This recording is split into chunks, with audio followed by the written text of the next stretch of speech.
Saudações em Cristo, irmãos. Eu sou o irmão Luiz Augusto Devay. Hoje nós estamos aqui para conhecer um pouquinho do irmão Bruno da Montanha. A proposta que nós temos é de uma entrevista, né? Que nós vamos levar um pouquinho da nossa vida para vocês hoje, né? No caso, um pouquinho da vida do nosso irmão missionário, o irmão Bruno da Montanha. É que vocês possam entender um pouquinho de como é a vida nossa, a vida do irmão Bruno, saber onde ele vive, como ele vive, saber um pouquinho das missões, entender um pouquinho da nossa vida. Muitas vezes vocês nos veem nas missões, somente pelos vídeos, mas não compreendem, né, quem é o missionário por trás de todas as suas missões, e hoje nós vamos poder nos aventurar um pouquinho na vida do irmão Bruno. Irmão Bruno, tudo bem, meu irmão? Muito bem. É um prazer estar aqui com você, como sempre. Estou muito feliz de poder te ver. Por causa dessa pandemia a gente ficou, né, um tempinho ficou meio afastado. Eu queria, meu irmão, que você começasse a falar um pouquinho para nós da sua vida, né? Porque uma pergunta que eu mesmo sempre tive, né? Por que Bruno da Montanha, Bruno? Bom, primeiro que eu moro na Serra da Mantiqueira, né? Que é um lugar bem alto, né? A minha casa fica no meio das montanhas mesmo lá. E o irmão José Luiz, que é o missionário que me treinou, ele me colocou esse apelido, porque ele morava ali em São Paulo, na capital, e ele sempre se referia a mim, né, falando para alguém, o Bruno lá, qual o Bruno? Que é um nome comum, né? Uhum. O Bruno da Montanha. Aí foi pegando e ficou. Aí todo mundo que me conhecia já começou a falar de Bruno da Montanha. Eu já troquei meu nome também na rede social, já botei Bruno da Montanha, que daí já ficou um nome conhecido de todo mundo mesmo. Muito bom, Bruno. E hoje, Bruno, você mora onde? Você está morando aonde hoje?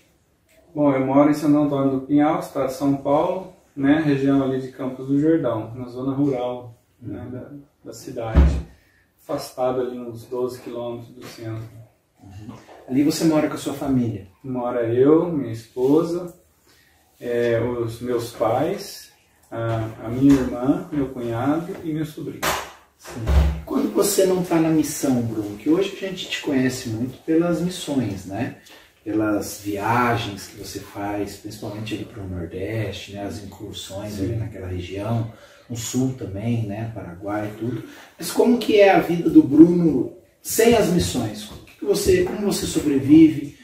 O que você faz no seu dia a dia? Como que é a sua rotina diária?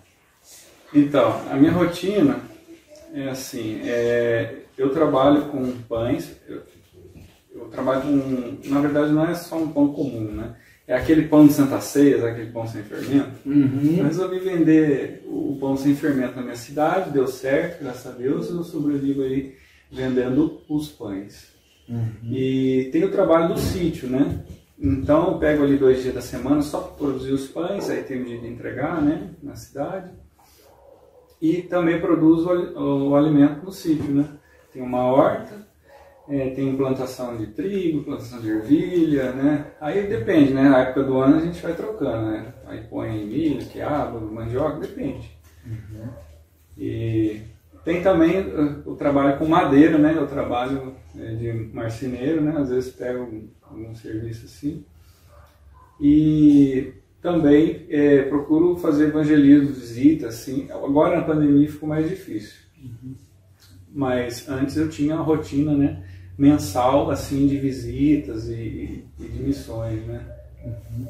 Muito bom, Bruno. E o Bruno, servo de Deus? Conta pra gente um pouquinho. Como que é o Bruno, servo de Deus, no seu dia a dia? Como que você coloca isso para dentro da tua casa, para dentro da tua família, da sua esposa, do teu filho, né, do teu pai, da tua mãe? Como que você traz isso para a sua vida? Bom, eu acredito que o sistema de patriarcal, né, o pai e filho ali, ele é algo para você analisar o resto da eternidade, né? O pai e o filho. E eu fico pensando que Deus nos fez pais aqui na Terra, né? E esse é um ensinamento espiritual muito importante.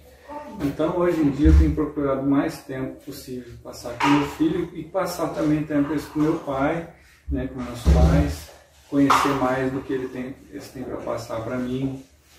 né? Essa convivência, honrar pai e mãe, tudo está na lei de Deus, está tudo interligado, né? Então eu estou mais, hoje em dia, né, a parte espiritual focado na família. Amém, meu irmão. Acho que esse é o caminho, né, que nós devemos seguir.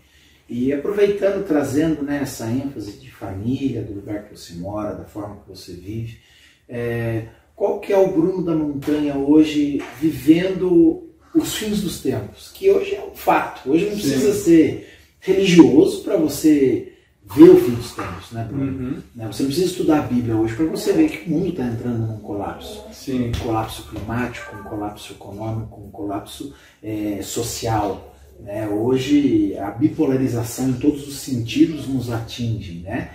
Como que é esse Bruno? O que você vislumbra escatologicamente, né, para o fim dos tempos? Qual que é a participação nossa, desde um nível familiar, né, deixa eu guardar muita pergunta, peraí, até um nível macro, né, a um nível de todos os irmãos da cristandade, né? Então, primeiro, a parte assim que eu espero dos fins dos tempos, né, como que eu estou vivendo hoje. Eu cresci já nesse meio adventista, né, que aguarda a volta de Cristo. Então, para nós era muito natural falar da volta de Cristo. Só que quando eu comecei a ser missionário, eu vi uma vez uma moça que nunca tinha ouvido falar que Jesus ia voltar. E ela estremeceu. Então, pela fé, ela creu naquele momento. E aquilo nunca saiu da minha cabeça. Porque cada um vai ter o seu ponto de vista. Hoje em dia, para nós que já estava pregando, todos esses eventos, a gente vê esses eventos acontecendo, a restrição da liberdade, né? De você ir e vir, esses eventos catastróficos simultâneos no mundo inteiro, né? 15 vulcões entrando em erupção ao mesmo tempo, gafanhoto, explosões, os governos entrando em guerra, colapso, tudo ao mesmo tempo, exatamente o que Jesus falou que ia ser, né? Que ia ser tudo junto.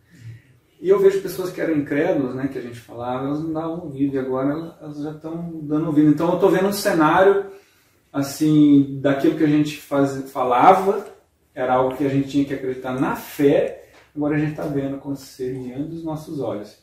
E a gente vive num preparo. Então, da minha parte lá, eu e minha família, a gente tem se preparado para poder viver esses últimos dias. Mas o principal é, assim, você fortalecer a fé.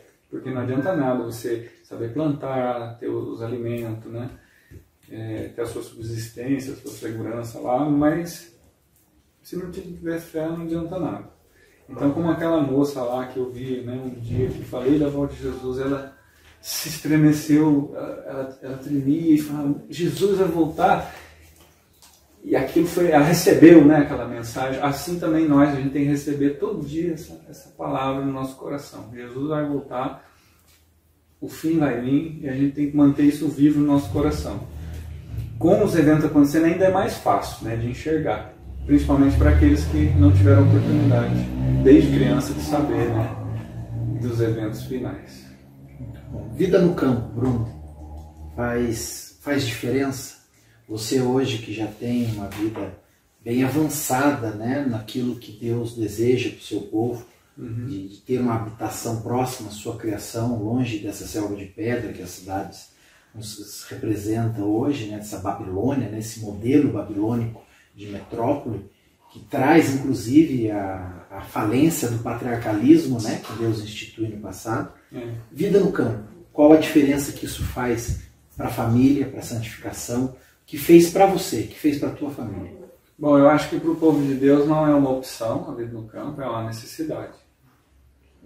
É necessidade, porque se Deus requereu dos profetas, e foi um conselho de Jesus para nós, então é algo extremamente importante, né? A gente estar próximo da natureza. Toda a linguagem de Jesus era agrícola, era toda voltada para a natureza, né? Ali as parábolas.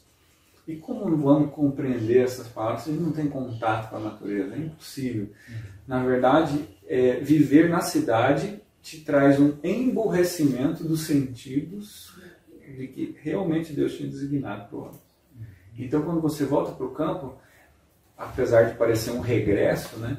Você fala, não, vou para a cidade, vou estudar e tal, vou evoluir minha mente. É o contrário. Quando você vai para a cidade, você faz um monte de estudos que envolvem a manutenção do sistema urbano, na verdade é um regresso, porque você está saindo do mundo real.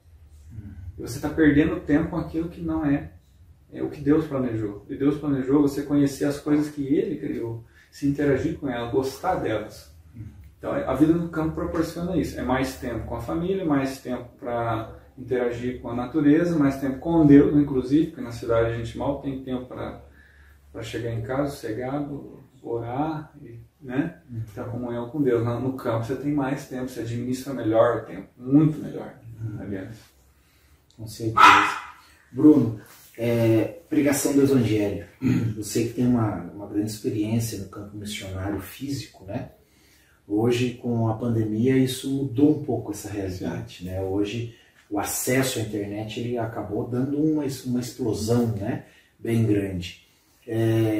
Esse método de pregação, você acha que não só em campo físico, mas até a forma da internet, essa pregação catedrática, né? Que a pessoa fala, o restante ouve, você acha que isso está chegando num ponto em que não toca mais o coração das pessoas? Claro que ainda existe a necessidade da manutenção da palavra, existe sim a necessidade da pregação do Evangelho constante, em formas de culto, mas na sua opinião, você acredita que junto com a vida no campo, dessa nova ênfase que Deus está dando justamente para essa vida familiar, rural, essa vida mais prática do que teórica, você acha que isso pode trazer uma nova perspectiva para a pregação do Evangelho, dela ser mais um exemplo prático de vida do que mais somente em cima dos púlpitos, Bruno? Tá, eu acredito que a pregação pessoal ela é insubstituível, né? Você está ali de frente, olho no olho, essa aí não é substituível.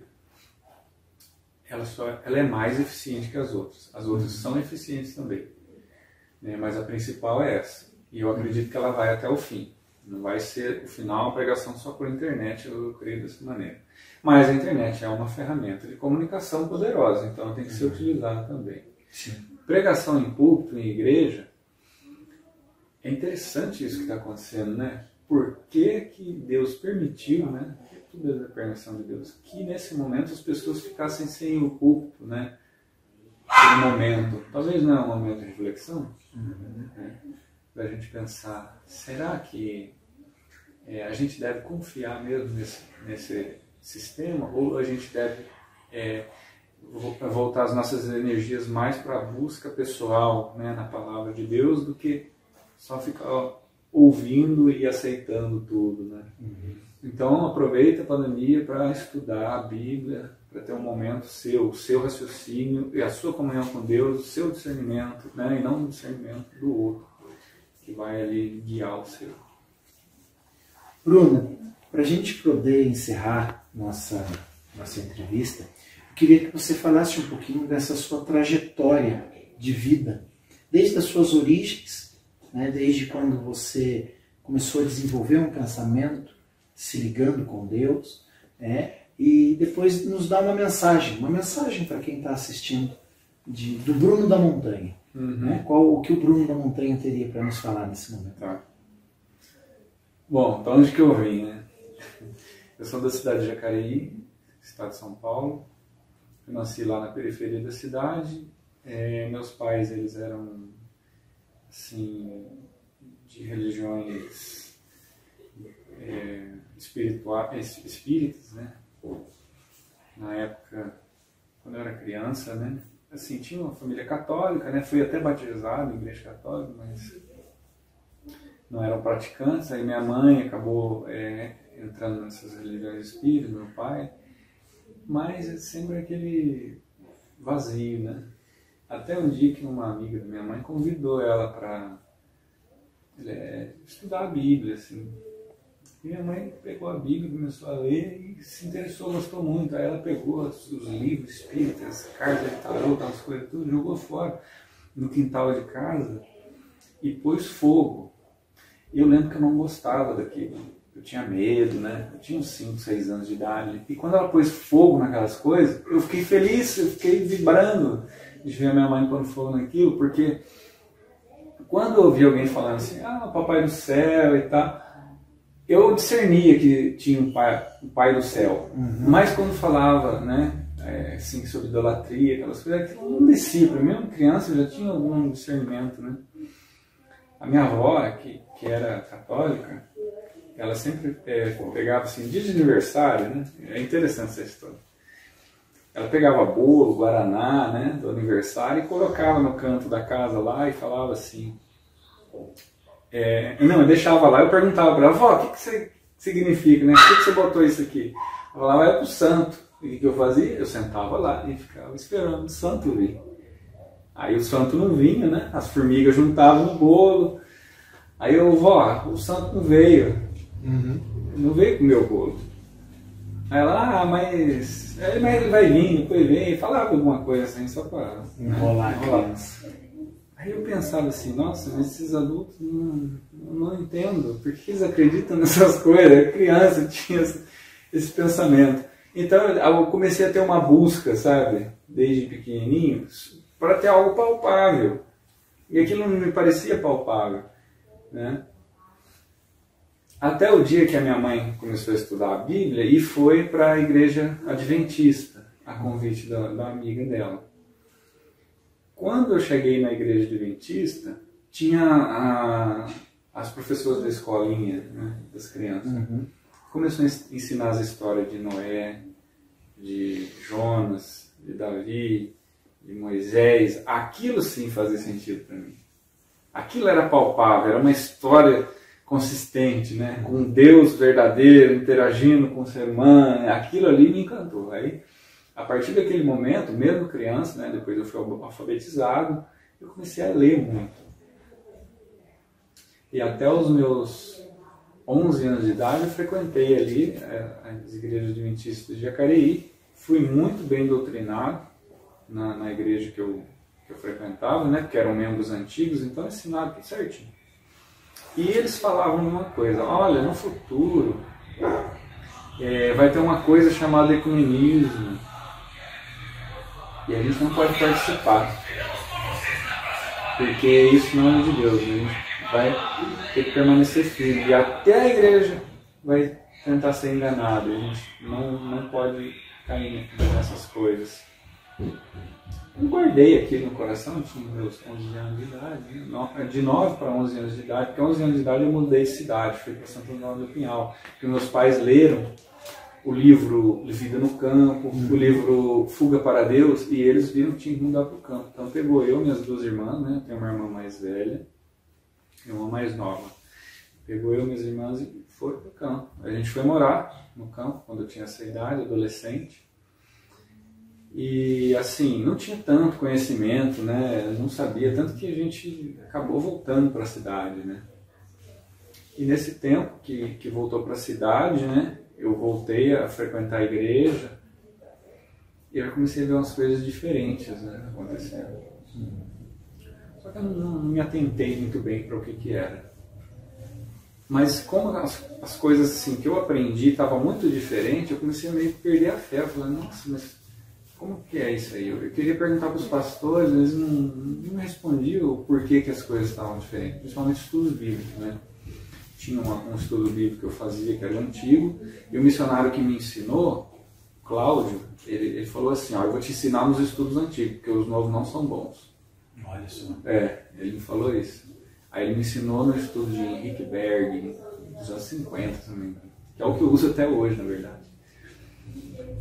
E aí, a partir desse momento, comecei a ficar lembrando dessas coisas, ecumenismo, que os estudos antigos, né, era melhor do que os novos. Aí eu comecei a ver as mudanças. E eu fui só anotando ali aquelas mudanças. Tinha coisas que eu nem sabia explicar. Quando chegou um certo momento da minha vida que eu comecei a ter dúvidas, porque os pastores não davam resposta, não davam assistência. Quando falava de profecia, também aquilo não parecia ser algo consistente. Eu peguei os livros antigos, eu ganhei, né, na verdade, vários livros antigos da igreja, comecei a estudar. Aí aquilo me fez sentido para as perguntas que eu queria. A questão do Armagedon, né? Alguns detalhes proféticos assim, que eu gostava de estudar. Eu li o Grande Conflito, adolescente ainda, então tinha alguma base, né, para fundamentar. Só que a escola sabatina eu não queria fazer. Eu cheguei e falei né, para a pessoa que me deu os estudos, ela, não, isso não... Eu falei, isso aqui não está de acordo com o que eu aprendi. Uhum. Então eu passei um tempo de adolescência meio conturbado. A minha fé foi abalando, na verdade, no tempo da adolescência. E eu cheguei, com meus 19 até os 23 anos, a afastar dos caminhos do Senhor. Fiquei esse tempo longe. Foi um tempo de que eu fui morar sozinho, aí tinha aquela liberdade, né, que na verdade não é tão boa, né, bom é estar perto dos pais mesmo, né, orientando, e eu estava meio assim, afastado, né, dos meus pais. Comecei a vaguear pela rua, beber, né, até os 23 para os 24 anos, quando eu recebi um DVD na minha casa. O ecumenismo. Esse tema eu já ouvi falar, eu conheço alguma coisa disso. Aí aquilo foi me despertando. Por quê? Falava justamente da apostasia geral das igrejas e todo esse assunto que me inseriu hoje no que eu estou fazendo. Uhum. Que é alertar as pessoas, né, desse mal que há no mundo, né, principalmente no mundo religioso, que vem camuflado, que parece que é a palavra de Deus, mas está enganando as pessoas, inclusive dentro das igrejas. Então alertar as pessoas, falar da volta de Jesus, de mudança do estilo de vida, e todas essas coisas, né, que envolvem missão. A partir daquele momento eu senti vontade de ser missionário. Uhum. Né?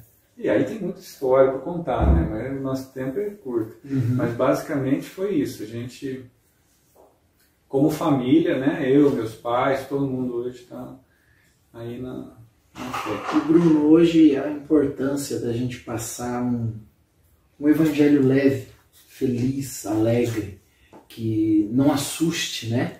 Que hoje é muito comum você ver pregadores que levam o terror, né? Você vai convencer pelo terror. E ao contrário, um evangelho de você jovem, com a sua esposa jovem, né? Outros missionários jovens que trabalham com você hoje, né? na causa do Senhor, e que é um evangelho de alegria, um evangelho de felicidade, é um evangelho de transformação, né, Bruno? Acho que esse é o que realmente a gente quer passar de positivo para quem vai nos assistir nessa entrevista, né? Sim, desde que eu me casei, né, 26 anos de idade, casei com a Aline, minha companheira, missionária também, trabalha na área de saúde, né, e a gente começou a perceber muito o mundo do comportamento. E a gente percebeu que aquela parte de ensino doutrinário, ela é importante, mas ela não é o único foco. Tem um universo todo ao redor de coisas para serem ajustadas, né, para a gente poder se inserir no reino de Deus.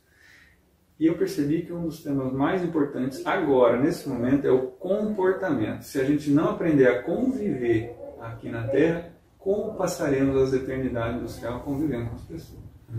Então eu foquei mais nesse tema de comportamento e ele vem inserido dentro da educação. Que a educação vai fornecer ao ser humano capacidade de ter um bom comportamento, né? E conviver com as pessoas. Por isso que hoje a gente está focado na escola missionária e na educação, porque ela tem sido prioridade, porque o povo de Deus não está se entendendo muito bem. Né? Por quê? Porque quer introjetar na cabeça dos outros as próprias ideias. E você vê que pela Bíblia, né, pelos ensinos na casa de Jacó, os 12 filhos, né, todo esse estudo das personalidades, ele tem que ser compreendido dessa maneira. Tolerância, porém com firmeza, né, de propósito. Então tem que achar um equilíbrio aí, né? Porque hoje em dia a polarização está muito forte, né? Esquerda, direita, e aí não se entende. E isso existe dentro da igreja. Sim. E isso precisa ser remodelado, né? Sim, é verdade. Né? Irmão, uma passagem para que a gente possa dizer aos irmãos que estão nos assistindo, né, como é a sua vida, o que você deseja, o que você espera, né, para o futuro e o que você espera do povo de Deus, acima de tudo, né? Bom, o que eu espero do futuro é a reunião do povo de Deus. Eu realmente espero o povo de Deus forte, com laços de amizade verdadeiro, né, que a gente olha no olho e se entende, e no que não concorda, conversa pacificamente, né? É isso que eu espero, que o povo de Deus possa se entender. E a última pergunta? Isso que você diria para essas pessoas, né? Do que elas devem fazer. O que elas deveriam fazer nesse momento. Bom, o propósito de Deus para cada um individualmente é um mistério, só Deus sabe como que é a realidade de cada um, né? Mas há algo abrangente, algo geral para todo mundo, sim. Eu acredito que quando a gente lê o Salmos 15, aí tem o objetivo da Bíblia tudo resumido, né? O cidadão do céu. Quem é o cidadão do céu? Aquele que de todo o coração fala a verdade, né? Que busca a justiça, e que não pretende ganhar as coisas dos outros, sabe? Não é um aproveitador. Uma pessoa que doa de si mesmo, assim como Jesus doou de si mesmo, né? Tudo, o serviço, o conhecimento, tudo deve ser doado. A gente não deve cobrar pelas mensagens espirituais. As mensagens espirituais vêm do céu de graça para nós, e de graça deve ser passado adiante, e isso deve ser absorvido com intensidade pelo coração, deve ser meditado 3 vezes por dia, né? Fazer igual Daniel, né? De manhã, de tarde, de noite, procurar o Senhor. E fazer a nossa fé fortalecer, porque Jesus falou, quando vier o Filho do Homem, achará fé na terra? Se ele falou, é porque realmente a gente tem que prestar atenção. Vai ter fé mesmo? Será que eu vou estar firme na fé? Então é isso. Esse é a mensagem que eu tenho para deixar para você. Amém. E para nós podermos encerrar, irmão Bruno, essa nossa pequena entrevista, né, que as pessoas conhecessem, vamos orar? Claro. Você ora para nós, meu irmão? Sim, claro. Senhor nosso Deus, maravilhoso Criador dos céus e da terra, louvado seja o Teu nome para sempre. Nós te agradecemos a oportunidade de vida, saúde, salvação, porque o Senhor tem cuidado do seu povo. Nos encaminhe, Senhor, para as moradas celestiais. Amém. Cuida, Senhor, dos doentes, cuida daqueles que têm necessidade. Ajuda, Senhor, o Teu povo a se encontrar contigo. Purifica nosso coração e nossa mente. E abençoe todos agora que estão assistindo. Que venham bênçãos sobre os seus lares, que os anjos passeiem nas suas casas, que tragam prosperidade espiritual. Amém. Em nome de Jesus. Amém. Amém.